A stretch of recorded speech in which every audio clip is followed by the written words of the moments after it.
சேந்தன் அமுதனின் கட்டிலுக்கு அடியில் இருந்து வந்த முனகல் சத்தத்தை கேட்டதும் ஆழ்வார்க்கடியான், ஆகா, அப்படியா சமாச்சாரம்? சிவபக்த சிகாமணிகளே, பழைய பரமசிவனை போல் மோசம் செய்ய ஆரம்பித்து விட்டீர்களா என்று சொல்லிக் கொண்டே மேலே போக தொடங்கினான். பூங்குழலி தன் இடையில் செருகியிருந்த கத்தியை சட்டென்று எடுத்து காட்டி, வைஷ்ணவனே, சிவபெருமானை பழித்த பாதகனாகிய நீ இந்த உலகில் இனி ஒரு நொடியும் இருக்கலாகாது. மேலே ஒரு அடி எடுத்து வைத்தாயானால் உடனே வைகுண்டம் போய் சேருவாய். தாயே மகாசக்தி, உன்னுடைய வார்த்தைக்கு மறுவார்த்தை உண்டா? வைகுண்ட பதவி கிடைப்பது எளிதன்று. உன் கையால் என்னை அங்கே அனுப்பிவிட்டாயானால் அதை காட்டிலும் பெரிய பாக்கியம் எனக்கு வேறு என்ன கிடைக்கக்கூடும் என்றான் திருமலை. இந்த சமயத்தில் சேந்தன் அமுதன் கட்டிலில் இருந்து எழுந்து வந்து, பூங்குழலி, வேண்டாம், கத்தியை இடுப்பில் செருகிக்கோள். இந்த வைஷ்ணவன் சிவனை அவதூறாக பேசினால் சிவபெருமானுக்கு குறைவு ஒன்றும் வந்து விடாது. தீய வழியினாலும் நல்லது ஏற்படாது. பொய்மையினாலும் மோசத்தினாலும் நன்மை எதுவும் கிட்டாது.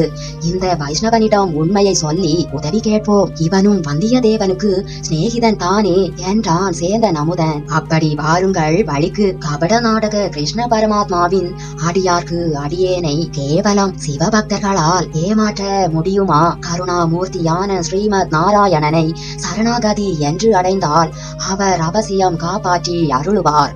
ஆதி மூலமே என்று கதறிய கஜேந்திரனை முதலை வாயில் இருந்து காப்பாற்றிய பெருமான் அல்லவா எங்கள் திருமால்? ஆமாம், உங்கள் திருமால் வைகுண்டத்தில் இருந்து வந்து சேருவதற்குள் உங்கள் சிநேகிதர் இந்த மண்ணுலகத்தில் இருந்தே போய்விடுவார் என்று பூங்குழலி சொல்லிவிட்டு கட்டிலை நோக்கி விரைந்து சென்றாள். மற்றவர்களும் அவளை பின்பற்றி சென்றார்கள். கட்டிலின் கீழே துணி குவியலினால் மறைக்கப்பட்டு கிடந்த வந்தியத்தேவனை தூக்கி கட்டிலின் மேலே கிடத்தினார்கள். வந்தியத்தேவன் நினைவற்ற நிலையில் இருந்தான். எனினும் அவ்வப்போது வேதனை குரலில் முனகிக் கொண்டிருந்தான். அதனாலேயே அவன் உடலில் உயிர் இருக்கிறது என்று அறிந்து கொள்ள கூடியதா இருந்தது. வாணியம்மை மூலிகைகளை வேக வைத்து மஞ்சள் பொடி சேர்த்து காயத்தில் வைத்து கட்டுவதற்காக கொண்டு வந்தாள். ஆழ்வார்க்கடியானும் சேந்தன் அமுதனும் வந்தியத்தேவனுடைய கை கால்களை இறுக்கி பிடித்துக் கொண்டார்கள். பூங்குழலியும் வாணியம்மையும் அவனுடைய காயத்தில் வேக வைத்த மூலிகைகளை சுட சுட வைத்து துணியை போட்டு கட்டினார்கள். அப்போது ஏற்பட்ட வேதனையினால் வந்தியத்தேவன் கண் விழித்தான். எதிரில் ஆழ்வார்க்கடியானை பார்த்ததும், வைஷ்ணவனே,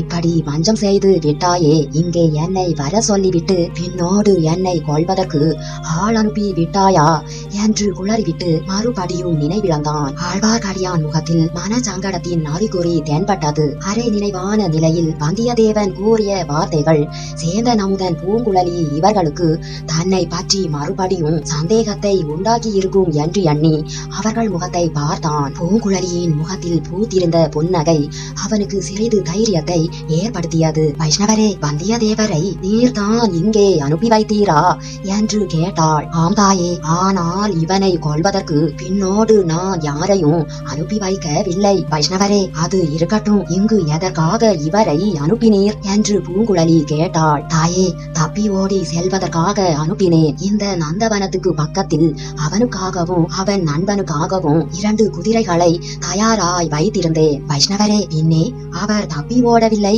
என்று எப்படி தெரிந்தது? இந்த குடிசையில் இருப்பதை எப்படி அறிந்தீர்? தாயே, வந்தியத்தேவனுக்காக நான் விட்டிருந்த குதிரையில் வேறொருவர் ஏறிக்கொண்டு போவதை பார்த்தேன். அதனாலே தான் சந்தேகம் உண்டாகியது. வைஷ்ணவரே, திருமால் ஒன்று நினைக்க சிவன் வேறொன்று நினைத்து விட்டார் என்றாள் பூங்குழலி. தாயே, இது என்ன புதிர்? இவன் எப்படி காயமடைந்தான் என்று கேட்டான் திருமலை. வைஷ்ணவரே, நீர் என்ன உத்தேசத்துடன் இவரை இங்கே அனுப்பினீரோ தெரியாது. ஆனால் இவர் சரியான சமயத்துக்கு இங்கே வந்து நான் கல்யாணம் செய்து கொள்வதற்குள் கைம்பெண் ஆகாமல் காப்பாற்றினார். இவ்வாறு பூங்குழலி சொல்லிக் கொண்டிருக்கும் போதே ஆழ்வார்க்கடியான் சேந்தன் அமுதன் இருவரும் என்ன என்ன என்று அதிசயத்துடன் கேட்டார்கள். பூங்குழலி அமுதன் பக்கம் திரும்பி, அத்தான், உங்களிடம் கூட நான் சொல்லவில்லை. வெளியே ஒருவன் நின்று ஈட்டியினால் தங்களை குத்துவதற்கு குறிப்பார்த்தான். அப்போது இவர் வந்து குறுக்கிட்டு ஈட்டியை தான் ஏற்றுக்கொண்டு தங்களை காப்பாற்றினார். இதை கேட்ட சேந்தன் அமுதன் கண்களில் நீர் ததும்பியது. ஐயோ, எனக்காகவா என் நண்பர் இந்த ஆபத்துக்கு உள்ளானார்? அத்தான், அதனால் என்ன? தாங்கள் இவரை தப்புவிப்பதற்காக எவ்வளவு ஆபத்துக்கு உள்ளாகி இருக்கிறீர்கள் என்றாள் பூங்குழலி. தாயே, இந்த உலகத்தில் ஒருவர் செய்த உதவிக்கு உடனே பதில் உதவி செய்வதென்பது மிக அபூர்வமானது. நல்லது செய்தவர்களுக்கு கெடுதல் செய்யாமல் இருந்தாலே பெரிய காரியம். வந்தியத்தேவன் இங்கு சரியான சமயத்துக்கு வந்து சேந்தன் அமுதனை காப்பாற்றியது அதிசயமான காரியம்தான். ஆனால் கல்யாணத்தை பற்றி ஏதோ சொன்னீர்களே, அது என்ன? கைம்பெண் ஆகாமல் காப்பாற்றியதாகவும் சொன்னீர்களே. வைஷ்ணவரே, சிறிது நேரத்துக்கு முன்னாலே தான் நானும் இவரும் மணந்து கொள்வது என்று முடிவு செய்தோம். செம்பியன் மாதேவியின் ஆசையையும் பெற்றோம். பெரிய பிராட்டி திரும்பி சென்று கால் நாளிகைக்குள் இவர் மேலே ஈட்டி பாய்வதற்கு இருந்தது. என்னால் கூட அதை தடுத்திருக்க முடியாது. அதனால் இவர் உயிருக்கு ஆபத்து வந்திருந்தால் என் கதி என்ன? கல்யாணம் ஆவதற்கு முன்பே கைம்பெண் ஆகிவிடுவேன் அல்லவா? தாயே, கருணாமூர்த்தியான திருமாலின் அருளினால் அப்படி ஒன்றும் நேராது. செம்பியன் மாதேவியின் ஆசியும் வீண் போகாது. தாங்கள் இந்த உத்தம புருஷரை மணந்து நெடுங்காலம் இனிது வாழ்வீர்கள். ஆனால் இந்த பரம சாதுவான பிள்ளையை ஈட்டியால் குத்தி கொள்ள முயன்ற பாதகன் யாரா இருக்கும்? அவனை தாங்கள் பார்த்தீர்களா? அடையாளம் ஏதேனும் தெரிந்ததா? வைஷ்ணவரே, பார்க்காமல் என்ன, தெரியாமல் என்ன, அந்த வைத்தியர் மகனாகிய பினாகபாணி என்னும் சண்டாளன் தான் என் அத்தை மந்தாகினியை கோடிக்கரையில் இருந்து அக்கிரமாக பிடித்து கொண்டு வந்து கொலைக்காரனுக்கு பலியாக செய்தவன் தான். சோழ ராஜ்யத்தில் இப்படியெல்லாம் அக்கிரமங்கள் நடக்கின்றன. தாயே, இது என்ன அக்கிரமத்தை கண்டுவிட்டீர்கள்? இதை விட 1000 மடங்கு நடக்க போகிறது. சோழ நாட்டில் இன்றிரவு ஆரம்பமாக போகிறது. சிற்றரசர்களுக்குள்ளே பெரிய சண்டை ஏற்பட போகிறது. நாடெங்கு மக்கள் ஒருவரோடு ஒருவர் சண்டையிட்டு கொண்டு மடிய போகிறார்கள். ஸ்ரீமத் நாராயண மூர்த்தியின் அருளினால் ஒரு பெரிய அற்புதம் நடந்தாலின்றி இந்த நாட்டுக்கு வரப்போகும் விபத்துகளை தடுக்க முடியாது என்றான் திருமலை. வைஷ்ணவரே, இது என்ன இப்படி சாபம் கொடுப்பது போல பேசுகிறீர்? சோழ நாடு செழிப்படைய ஆசி கூற மாட்டார்களா என்று கேட்டான் அமுதன். அத்தான், நாடு எப்படியாவது போகட்டும், நாம் கோடிக்கரைக்கு போய்விடுவோம் என்றாள் பூங்குழலி. சரி பூங்குழலி, நாம் போய்விடலாம். என் உயிரை காப்பாற்றிய இந்த உத்தம நண்பனை என்ன செய்வது என்று சேந்தன் அமுதன் கேட்டான். இவனை உங்களால் எப்படியும் காப்பாற்ற முடியாது. இங்கேயே நீங்கள் இருந்தாலும் பயனில்லை. சிறையில் இருந்து தப்பி ஓடியவர்களை பிடிப்பதற்கு இப்போதே நாலா பக்கமும் காவலர்கள் தேடி அலைகிறார்கள். விரைவில் இங்கேயும் வருவார்கள். வாசலில் நிற்கும் காவலர்களுக்கு நானே என்ன சமாதானம் சொல்லி அழைத்து போகிறது என்று தெரியவில்லை என்றான் திருமலை. ஐயா வைஷ்ணவரே, நீர் எவ்வளவோ கெட்டிக்காரர். முதன் மந்திரி அனிருத்தருக்கு யோசனை சொல்ல கூடியவர். கொலைக்காரனால் படுகாயம் பட்டிருக்கும் இந்த வானர்குல வீரரை காப்பாற்ற ஒரு யோசனை சொன்னால் உமக்கு புண்ணியம் உண்டு. நாங்கள் இருவரும் என்றென்றைக்கும் உமக்கு நன்றி கடன் பட்டிருப்போம் தேவி. அது அவ்வளவு சுலபம் அன்று என்றான் திருமலை. வைஷ்ணவரே, நிமிஷத்துக்கு நிமிஷம் எனக்கு மரியாதை அதிகரித்து கொண்டு வருகிறதே. நேற்று வரை என்னை ஓடக்காரி என்று அழைத்தீர், இப்போது தேவி என்று அழைக்கிறீர். சற்று போனால் இளவரசி என்றே அழைத்து விடுவீர் போலிருக்கிறதே. ஆம் இளவரசி, இதோ நினைவற்று கிடக்கும் இந்த வீர வாலிபனை காப்பாற்ற வேண்டுமானால் அதற்கு ஒரே ஒரு வழிதான் இருக்கிறது. தங்களை மணந்து கொள்ள போகும் இந்த பாக்கியசாலி ஒரு நாளைக்கு இளவரசராக வேண்டும். அவர் இளவரசர் என்றால் தாங்களும் இளவரசி தானே. வைஷ்ணவரே, இது என்ன பரிகாசம்? நானாவது ஒரு நாள் இளவரசனாக இருப்பதாவது எதற்காக என்று கேட்டான் அமுதன். என் ஒருவனுக்கு மட்டும் தெரிந்த ரகசியத்தை இப்போது உங்கள் இருவருக்கும் சொல்ல போகிறேன், கேளுங்கள். இல்லை, முதலில் இதை பாருங்கள் என்று கூறிவிட்டு ஆழ்வார்க்கடியான் தன்னுடன் கொண்டு வந்திருந்த மூட்டையை அவிழ்த்து அவர்களுக்கு காட்டினான். மதுராந்தகர் அணிந்திருந்த கிரீடமும் முத்து மாலைகளும் ஜொலித்தன. ஆகா, இவை இளவரசர் மதுராந்தகர் தரித்திருந்தவை அல்லவா? சற்று முன்பு இங்கேயே நாங்கள் பார்த்தோமே என்றான் அமுதன். வைஷ்ணவரே, இவை எங்கிருந்து கிடைத்தன? தாயே, இந்த நந்தவனத்தின் வேலி ஓரத்தில் இருந்து கிடைத்தன. இன்னும் நான் சொல்ல வந்த ரகசியத்தையும் கேளுங்கள். வடவாற்றம் கரையோடு நான் வந்து கொண்டிருந்த போது 2 குதிரைகளின் மீது 2 பேர் விரைவாக போய்க் கொண்டிருந்ததை கண்டே. அவை நான் வந்தியத்தேவனுக்காகவும் இவனுடன் சிறையில் இருந்து தப்பிய பைத்தியக்காரனுக்காகவும் இங்கே விட்டு போன குதிரைகள். அந்த பைத்தியக்காரனை தங்களுக்கு கூட தெரியுமே? ஆமாம் வைஷ்ணவரே, தெரியும். பாண்டிய வம்சத்து மணிமகுடத்தையும் ரத்தின மாலையையும் பற்றி யாரை பார்த்தாலும் உளறி கொண்டிருந்தவன் என்றான் அமுதன். அவனே தான் வடவாற்றங்கரையோடு அதிவேகமாக சென்ற குதிரைகளில் ஒன்றின் மீது அந்த பைத்தியக்காரன் இருந்தான். இன்னொரு குதிரை மேல் இருந்தவர் இளவரசர் மதுராந்தகர் போல தோன்றியது. இங்கு வந்த பிறகு அது நிச்சயமானது. வைஷ்ணவரே, இது என்ன விந்தை? மதுராந்தகர் எதற்காக தமது ஆபரணங்களை கழற்றி எறிந்துவிட்டு ஓட வேண்டும் என்று கேட்டாள் பூங்குழலி. அதுதான் எனக்கும் தெரியவில்லை. முதன் மந்திரியிடம் சொல்லி ஓடியவர்களை தொடர்வதற்கு ஆட்கள் அனுப்ப போகிறேன். ஆனால் அதற்குள்ளே இங்கு பெரிய விபரீதங்கள் நடந்துவிடும் என்று அஞ்சுகிறேன் என்றான் திருமலை. வைஷ்ணவரே, என்ன விபரீதம் நடந்துவிடும்? தாயே, பழுவேட்டரையர்களும் அவர்களுடைய காட்சியை சேர்ந்த சிற்றரசர்களும் இதோ தஞ்சை கோட்டை வாசலை அணுகி கொண்டு இருக்கிறார்கள். கொடும்பாளூர் வேளாரும் முதன் மந்திரியும் மலையமானும் அவர்களை வரவேற்க கோட்டை வாசலில் காத்து கொண்டு இருக்கிறார்கள். ராஜ்ய உரிமையை பற்றி சமாதானமாக பேசி முடிவு செய்ய வேண்டும் என்பது சக்கரவர்த்தியின் விருப்பமும் கட்டளையும். ஆனால் பழுவேட்டரையர்கள் சமாதான பேச்சு தொடங்குவதற்கு முன்பு மதுராந்தகர் எங்கே என்று கேட்பார்கள். அவரை காணோம் என்றதும் கொடும்பாளூர் வேளார் மீது பாய்வார்கள். சேனாதிபதி தான் பொன்னியின் செல்வருக்கு பட்டத்தை நிச்சயம் செய்து கொள்வதற்காக மதுராந்தகரை கொன்றுவிட்டார் என்பார்கள். பெரிய வேளார் அதற்கு மறுப்பு சொன்னாலும் அவரால் நிரூபிக்க முடியாது. உடனே பயங்கரமான உள்நாட்டு யுத்தம் ஏற்படும். சோழ நாடு விரைவில் சீர்குலையும். வைஷ்ணவரே, அதற்குள்ளே நாம் இங்கிருந்து புறப்பட்டு போய்விடுவோம். தேவி, அது முடியாத காரியம். வைஷ்ணவரே, பின்னே என்ன சொல்கிறீர் என்று கேட்டாள் பூங்குழலி. இந்த கிரீடத்தையும் ஆபரணங்களையும் சற்று நேரம் சேந்தன் அமுதன் அணிந்து கொள்ளட்டும். பொன்னியின் செல்வரை ஏற்றி கொண்டு வந்த யானையை நான் அழைத்து கொண்டு வருகிறேன். அதில் இவர் ஏறி கொள்ளட்டும். என்னுடைய ஆட்களை மதுராந்தகர் வாழ்க என்று கோஷித்து கொண்டு யானைக்கு முன்னும் பின்னும் போக சொல்கிறேன். மதுராந்தகர் ஏறி வந்த பல்லக்கும் அருகில் இருக்கிறது. அதில் வந்தியத்தேவனை போட்டு திரையை விட்டு விடுவோம். தேவி, தாங்கள் பல்லக்கின் பக்கமாக நடந்து வாருங்கள். மற்றதை எல்லாம் என்னிடம் விட்டு விடுங்கள் என்றான் ஆழ்வார்க்கடியான். வைஷ்ணவரே, இது என்ன பைத்தியக்கார யோசனை என்று கேட்டான் அமுதன். வைஷ்ணவரே, இவர் கிரீடத்தை வைத்துக் கொண்டால் அடையாளம் தெரியாமல் போய்விடுமா என்றாள் பூங்குழலி. தாயே, ராத்திரி வேளையில் யானை மேல் உட்கார்ந்திருப்பவரை யார் அடையாளம் கண்டுபிடிக்க முடியும்?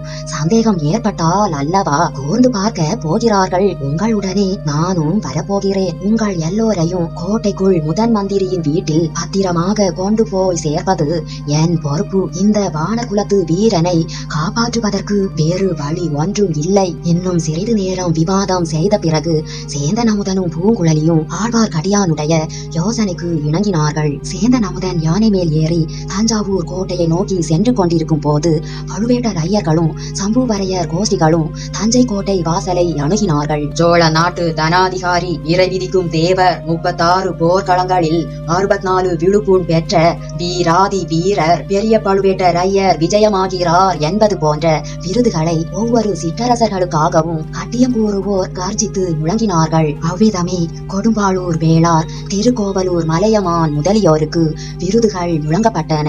இடையிடையே முரசுகளும் சங்குகளும் முழங்கின. கோட்டை வாசலில் நின்ற சேனாதிபதி பெரிய வேளார், மலையமான், முதன் மந்திரி முதலியோர் கீழே நின்று கொண்டிருந்த படியால் பழுவேட்டரையர்களும் அவரவர் வாகனங்களின் மீதிருந்து இறங்க வேண்டியதாயிற்று. தங்களை வாகனங்களில் இருந்து இறங்க செய்து கோட்டைக்குள் நடத்தி அழைத்து போவதற்காகவே அவ்வாறு சேனாதிபதி முதலியவர்கள் வரவேற்கும் பாவனையில் கோட்டை வாசலில் நின்றதாக சின்ன பழுவேட்டரையர் எண்ணினார். அவ்வாறே மற்றவர்களிடமும் கூறினார்.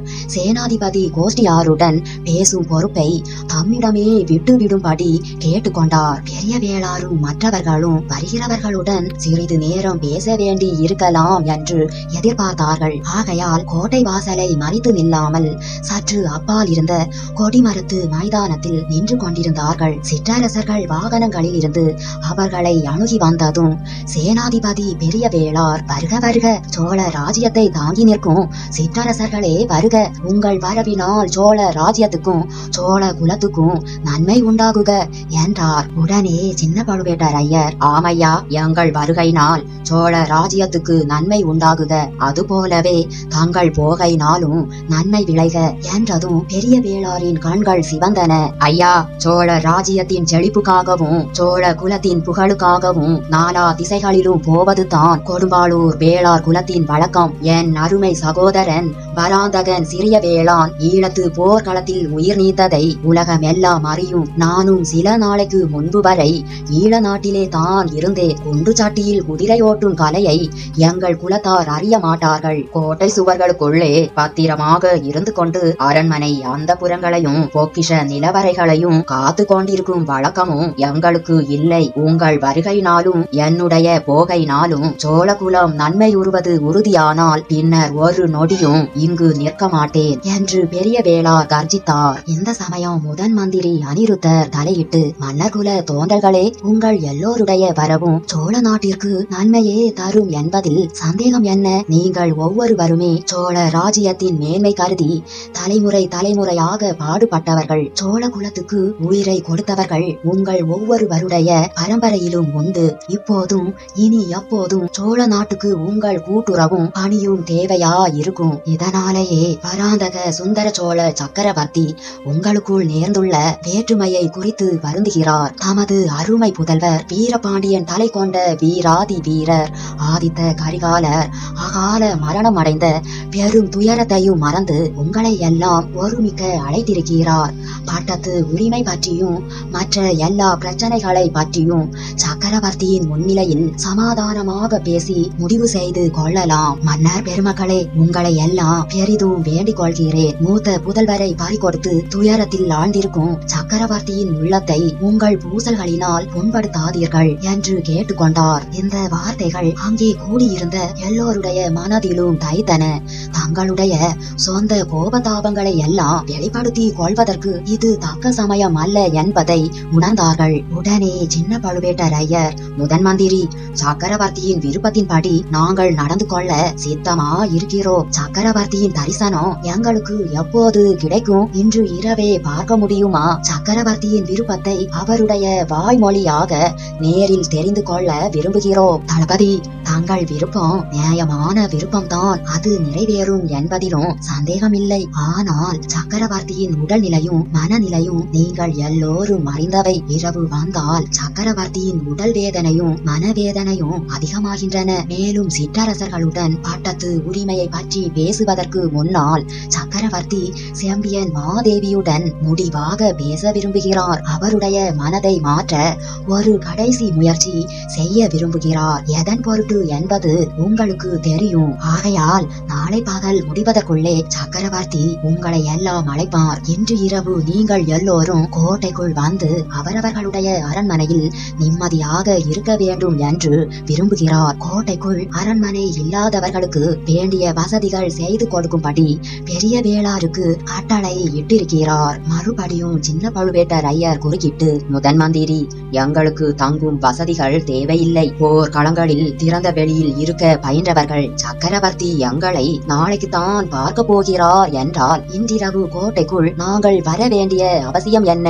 ஐயா, உங்களுடைய அரண்மனையில் நீங்கள் வந்து தங்காமல் வெளியில் தங்க வேண்டிய அவசியம் என்ன என்று கேட்டார் முதன் மந்திரி. ஓஹோ, தளபதி காலாந்தக கண்டர் தஞ்சை கோட்டைக்குள் வந்து தங்க பயப்படுகிறார் போலிருக்கிறது என்றார் பெரிய வேளார். பயமா? அது எப்படி இருக்கும்? கருப்பா சிவப்பா? அதற்கு கொம்பு உண்டா, சிறகு உண்டா? ஈழத்து போர்க்களத்தில் இருந்து அவசரமாக ஓடி வந்திருக்கும் பெரிய வேளாருக்கு ஒரு வேளை தெரிந்திருக்கலாம் என்றார் சின்ன பழுவேட்டரையர். இவர்கள் இருவரும் முட்டி மோதி கொள்ளாமல் தடுக்க முடியாது போலிருக்கிறதே என்று பெரிய பழுவேட்டரையர் வானவெளியெல்லாம் நிறையும்படி சத்தமிட்டு கொண்டு முன்னால் வந்தார். அவரை எல்லோரும் மிகுந்த மரியாதையுடன் கவனித்தார்கள். தம்பி, கொடும்பாளூர் வேளார் வாரிவள்ளலின் வம்சத்தில் வந்தார். வேளிர் குலத்தினர் வாக்கு தவறி நடந்ததில்லை. பெரிய வேளார் நமக்கு பாதுகாப்பு அளிப்பதாக சொல்லும் போது நாம் கோட்டைக்குள் போவதற்கு என்ன தடை என்று கேட்டார் பெரிய பழுவேட்டரையர். அண்ணா, நமக்கு இன்னொருவரின் பாதுகாப்பும் தேவையில்லை, வாக்குறுதியும் தேவையில்லை. நம்முடைய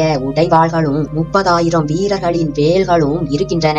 இந்த தஞ்சை கோட்டையின் தளபதி நான். கோட்டை மறுபடியும் என் வசம் வந்தால் அன்றி நான் கோட்டைக்குள் போக சம்மதிக்க மாட்டேன் என்றார் காலாந்தக கண்டர். சேனாதிபதி பெரிய வேளார் பெரிய பழுவேட்டரையரை பார்த்து, ஐயா, சக்கரவர்த்தி கட்டளை பிறப்பித்தால் அவ்வாறே செய்ய சித்தமா உள்ளேன் என்றார். ஐயா பெரிய வேளாரே, சக்கர சக்கரவர்த்தியின் கட்டளையின் காரணத்திலா இந்த கோட்டையை கைப்பற்றினீர் என்று கேட்டார் சின்ன பழுவேட்டரையர். சின்ன பழுவேட்டரையரே, இல்லை, வாளின் பலத்தை கொண்டு இந்த கோட்டையை கைப்பற்றினேன் என்றார் பெரிய வேளார். ஓஹோ, வாளின் பலத்தை கொண்டு நானும் திரும்ப கைப்பற்றுவேன், இப்போதே சோதித்து பார்க்கலாம் என்று சின்ன பழுவேட்டரையர் சொல்லிக் கொண்டே கத்தியின் பிடியில் கையை வைத்தார். பெரிய பழுவேட்டரையர் தாம் தம்பியை கையினால் மறித்து, தம்பி, வாள் எடுக்கும் சமயம் இதுவன்று, சக்கரவர்த்தியின் விருப்பத்தின்படி நாம் இங்கே வந்திருக்கிறோம் என்றார். அண்ணா, கோட்டைக்குள் புகுந்ததும் இவர் நம்மை சிறையிட மாட்டார் என்பது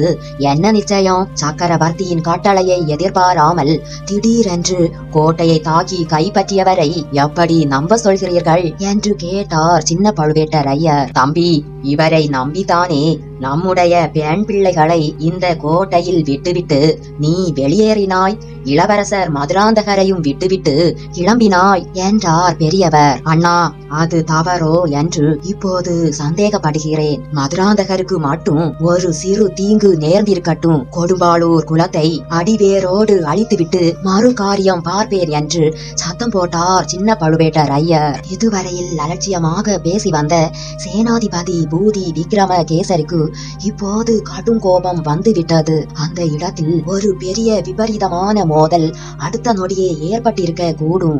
நல்ல வேளையாக அந்த சமயத்தில் கோட்டை வாசலில் ஏதோ கலகலப்பு ஏற்பட்டது. அடுத்த நொடி எல்லோருடைய கவனமும் அங்கே சென்றது. சற்று முன்னால் முதன் மந்திரி அனிருத்தர் தம்மை சைகையினால் அழைத்த ஆழ்வார்க்கடியானிடம் சென்றிருந்தார். அவன் ஏதோ அவரிடம் ரகசிய செய்தி கூறினான். அதை கேட்டுவிட்டு அவர் பழுவேட்டரையர்களும் பெரிய வேளாரும் நின்ற இடத்தை அணுகி வந்தார். வரும்போது சின்ன பழுவேட்டரையர் மதுராந்தக தேவரை பற்றி கூறிய வார்த்தைகள் அவர் காதில் விழுந்தன. தளபதி, இளவரசர் மதுராந்தகனை பற்றி என்ன கவலை? அவருக்கு யாராலும் எவ்வித தீங்கும் நேரிடாது. சற்று முன்னால் கூட மதுராந்தக தேவரும் அவருடைய அன்னை செம்பியன் மாதேவியும் கோட்டைக்கு வெளியே சென்றார்கள்.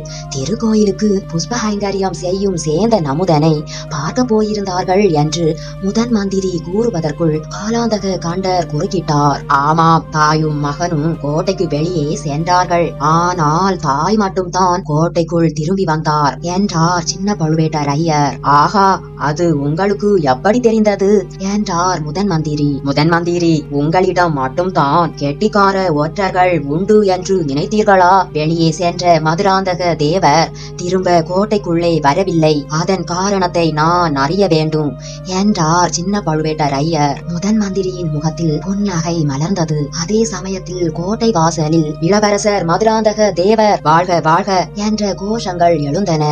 எல்லோரும் கோஷங்கள் வந்த திசையை ஆவலோடு நோக்கினார்கள். கோட்டை வாசலுக்குள் வந்து கொண்டிருந்த யானையின் மீது இளவரசு கிரீடமும் பிற ஆபரணங்களும் அணிந்த மதுராந்தகர் வீட்டிருந்தார்.